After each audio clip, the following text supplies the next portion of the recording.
has anything to do with the fare evasion on the bus? And secondly, besides cracking down on fare evasion, what are you going to do to try to make buses safer? Yeah, well, listen, we think buses are safe, right? Like today, we'll probably move 35,000 people on bus.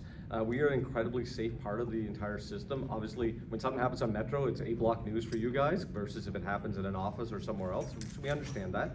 But with that said, so it's a safe system. But there is obviously some nexus between fare evasion and crime. But it's not 100%. I've said this from the start when I got here. Everyone that fare evades is not a criminal doing other criminal activities, but almost universally, anyone that commits serious crime also fare evades. So on the rail side, it's a little easier because it's a fixed system. So we put the gates in, and we got the law changed in DC, and we appreciate our partner on that. Citations went up significantly, and all of a sudden, crime is down, patrols are up, crime is down, fare compliance is up. On the bus side, we have done a lot more, by the way, on the bus side. So it hasn't been that we haven't done anything. We're doing, if you look at our citations on bus almost every day, and that's ramped up a lot in the last couple of weeks, but we know we need to do more on bus, and it's a targeted thing, so we are transitioning some resources to go after the bus side a lot more, assertively, I would describe it, and we're gonna be very data driven. We have a couple routes where we have like 90% of people that are not paying. We have other routes that like 20% people don't pay. I hear overwhelmingly the people that pay are frustrated at why am I paying when other people are not. We're not a profit generating organization. This isn't like, oh, Metro has a bunch of money. That helps fund the service people get. So a lot of these routes have high frequency, and to pay for those services, we need to collect fares. So that's all this is about. It's just a fairness equation. We don't want a lot of arrests. We don't want a lot of citations. We want people to follow the law. Just like I think people that use the roadway, we want people to be ticketed if they're running red lights and they're double parking. The rule of law has to exist in society, and these are the rules, and we need people to comply. So that's what we're going to focus on. And I've heard a lot of Tom, hold on, I'm getting a little interference. Let me steal this stick. Okay. The cube. Okay. It's very minor, but. Okay. Then we can mix. I had one quick follow-up when he gets that. Thank you all. Tom's You gonna guys- ask all the questions. About the same time. It's like a pit stop. Basically. Not ready yet. Do you guys want to defer to Tom on a follow-up, or would you want to rotate? That's your call. just- I mean, Let's- Tom has. That's a pretty long one. Let's Okay. and then we'll just go back. Yeah. Well, I'm gonna wait for Brian to be ready. Thank you all Yeah, very come much. on. I'm good. You good? Okay. So like there is something more personal with the bus though, right? Like you've got the bus operator right there. They're obviously not supposed to get involved with any sort of fare dispute. How do you make sure that there isn't any sort of, physical confrontation, or how will this be carried out? Sure. So what we've been doing, and we're just going to do kind of more of the thing we've been doing, and maybe some other innovative ways, is so we'll take a place, say, and I use this purely example, a place like a Silver Spring where there's a lot of bus bays, or a Minnesota Avenue, or that type of example. We may have 3 or 4 officers, but now we might target them with some special police or transportation supervisors, and we'll spread them out at the different bays, and they'll just stand by the door. And basically, if you don't pay, you're not getting on. So this isn't like us sneaking around and ripping people off the bus. That's not what this is about. This is mostly at terminals or our very largest bus stops. And most of it's gonna be just at the door. You're not getting on the vehicle unless you pay. With that said, we've been doing a lot of plainclothes work. We've been doing this on George Ave on the 70s specifically. And it has really kind of helped us. We've taken some people off with warrants, future for justice, some of those kind of situations. We'll have some plainclothes on board, followed by a uniform vehicle. They notice different activity that's going on, they'll radio, all of a sudden the next bus stops, the officers will go forward, say this person wearing brown jacket is doing the following, and we'll take them off the bus. Because we don't want to actually impact service significantly. We want to keep the buses moving, obviously. Our job is to move people. But I think plainclothes gets people's awareness, like we were watching. We're also using our video system to monitor as well. So we're trying to go at this a variety of ways, but we want people to just respect the rules of the road in this case, pay their fare, and then compliance goes up. We'll have more revenue to close our deficit and deliver more service. We just passed a better bus network that has a visionary network component. If we had more resources, everyone in the region wants us to run better bus service. If we can generate $5, $10, $20 million more revenue, it goes to running more service for the same people that want to use the bus. So it's, and $2 or $2.25 to get around is not significant in the scheme of what it is to get around other ways. So, and we got Metro Lift and other programs. So that we're going to do a variety of ways, but it's basically uniform or plain clothes. And we wanted people to know Metro is going to be out there in a higher visible way, and we're going to communicate more on the bus side than we have been doing, and that's really what we're focused on. Tisha with Fox Hi, 5. Tisha. I have a couple of quick questions concerning the crackdown, I guess, that you guys are planning to have on people who are evading fares on buses. What do you say to people who have some concerns about this could potentially, place bus drivers in harm's way? Unlike a train where you hop the turnstile and get on the train, a bus is a lot more intimate setting. So are you saying there's going to be a plainclothes person or some type of law enforcement presence on all Metro buses, or what exactly? No, of course not. We run 15,000 trips today, so we can't do that. No, again, as I just explained, so it could be a bus bay where we have 3 or 4 bays at a terminal, and we might have an officer lined up at every other one or every single bay, and we might do that for 6-7 hours straight. No one's getting on the bus without that. The bus operators, quite frankly, are very frustrated with people not paying fares. This is actually to enhance safety for our employees on the system. Unfortunately, people once in a while will get one of our operators assaulted. No one's assaulted a bus operator that pays their fare. No one taps their card, says, I know who you, and then assaults a public servant employee. So no, everyone wants, crackdown's your word. All we're doing is we currently do this, and we're ramping up to do more of it because we were so effective on the rail side. Now we want to move more resources to the bus side. And then regarding the additional peak times in terms of implementation, for that, which Metro stations will be impacted the most? I don't understand your question. I apologize. Okay. Yeah, if you want to rethink Right, and no reframe, problem. I'm not trying to avoid, I don't Got understand. it. Yeah, thank you. And just to clarify what you were telling about Adam with say the 70, that's not just looking for fare evasion, that's looking for other crimes as well. So I mean, how much is the presence of transit police and the special police officers on bus right now, and have you ramped it up to try to keep the buses safe? Yeah, so we're not gonna get into the exact numbers and hours and all that because we want, especially on the plainclothes side. So we have people out there, so when I got here, we didn't have a bus police team. There was one years ago. We reconstituted that, so we have a dedicated group of officers that only do bus every single day.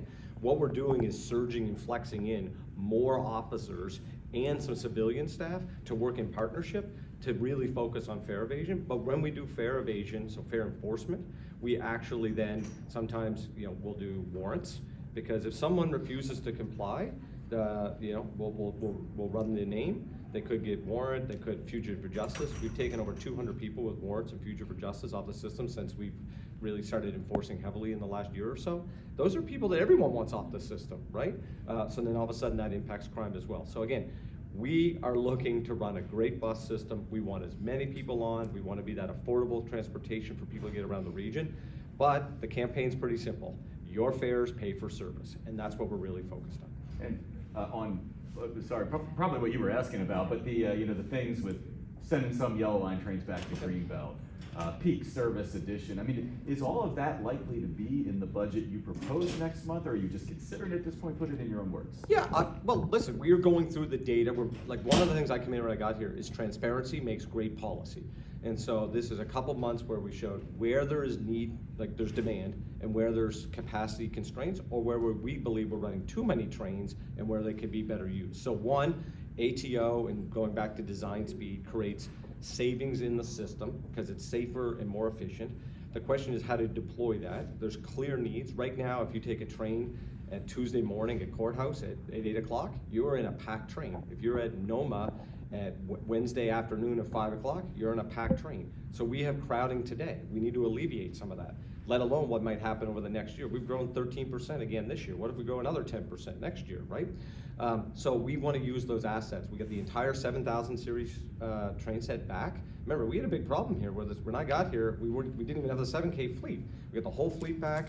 We've hired correctly. It's very little cost to run a little bit more service, and that's what we're looking to do. So yellow line is something clearly to Greenbelt. Most people are pretty excited to get that connection back. Largo is a great example where we think we run too many trains there, but people would still get great service if we put that in the budget, gets approved. But New Carrollton is developing, it's an Amtrak hub too. That would be good. We need to open earlier, we believe, on Saturday and Sunday to provide jobs and access, just from an equity and economic development point of view. And then Silver and Red, we're getting crushed conditions now. So we need to use our fleet as cost efficient as possible to move as many people. So I know Tom provided a little bit Yeah, more. we go Adam, then go back. We went this way, now we're Oh, going this way. okay. I'm happy to let everybody else ask questions too, but I think what she was trying to say is what bus lines do you have in mind? Like the X2, we all know has had troubles. Are you gonna say Is this for the specifically for the fair enforcement? Oh, you can go, we're gonna do this data driven. So, all the bus routes that have the highest amount of fare evasion are the ones we're going to go after the most. They're just very data driven. That's all we're gonna do. So, and if those rotate through and we get those fare evasion down, we go after the next group, right? Can you list some of them? They're on our website, but like the P12 is probably, I think, the one that the last time I looked, had the highest amount of fare evasion. But X2 has a significant amount as well. But again, this is pure data driven. If we have 5% or 12% fare evasion, it wouldn't make much sense to put officers on that route. Well, we might have 70 or 80%. So it'd be no different than if you went to, you do your transportation board, you went to VDOT and you asked the state police where they do their speed enforcement. They do it where there's vehicles and where things are fast to try to get the behavior that society wants done. That's what we're gonna do as well. So, we wanna communicate this though, get ready. We hope people will take this serious, and then we don't have people, we would love to have no citations, no arrests. We want people, your fares, pay for the service. So Yeah. Tom offered a little bit more clarity on what I was asking, but basically you guys are considering adding these super peak times that would ultimately bring in more train capacity. What metro stations would ultimately be most impacted or affected by that if you were to move forward in that direction? Yeah, well, the super peaks are really designed where the crowding is. So on the Silver Line, they would come out of Wheelie and run to Stadium Armory because our big crowding is really, we're seeing a lot of demand in McLean, Tyson's, but the crowding on the orange, blue, orange, silver is really kind of at the junction, at the falls moving in. So like kind of the Clarendon, Ballston courthouse area through more or less Metro Center, Farragut West Metro Center. So the idea is how to add capacity through there. On the red line, the biggest challenge we have is really kind of the Noma area, Rhode Island, that area through about DuPont, because obviously as people get picked up through the system, the core is where the most people are. But for us, it's to try to run more service total in those areas to get more people on the train. We're also gonna run more 8-car trains. So we're ramping up some more 8 cars now, but we're gonna next year propose to run even more 8-car trains. So again, it's providing capacity for the demand that we're seeing. And demand's a good story. Like it wasn't that long ago, the big story was there's no one on Metro, what's the future gonna be? We're back. Yesterday we carried 900,000 people, and we're entering our kind of quiet season around the DC area. But come back late January, mid-January and spring, we expect to be very, very busy. And I think that's a good sign for the health of the region as well. Oh, thank you. One last question. Yeah. It came up a couple times today, federal workers, that talks to the new administration to make them come back. How much would that help you with your ridership and your budget? And do you have any update on what the current rate of federal travel is compared to what it used to be? I know it's better than it was, but it's still well down from what it used to be, right? Yeah, I think there was a slide that showed those numbers, so Tom, we can get you those numbers. Listen, I saw there was an article, I think, in the Wall Street Journal this morning that talked about this topic as well. Listen, we don't make decisions on how people work and don't work and the type of work they do. We move anyone, and we're happy to move federal workers, federal contractors, just like we are people to a Nats game or a Caps game or whatever, right? But obviously, if we get more federal workers back on the system, that not only brings more revenue to the system, and they do the smart trip benefit stuff to the feds, so that's paid, but we also have a healthier system, right? The more people that use transit, until a point that it's so packed, understand. But generally, the busier the system is, it's a healthier system. It's a safer system. It's like a park. When there's 2 people in a park at 7 o'clock at night, it doesn't feel that safe. If there's a bunch of people, it's a great use park. So transit is one of the only utilities that we have in society where the more people that use something, the better the whole system performs. It's more efficient, it's more safe, brings the community together. So yeah, we're excited that we're there, and our job is to run a great system, and hopefully that means all people find that is a reliable thing to use.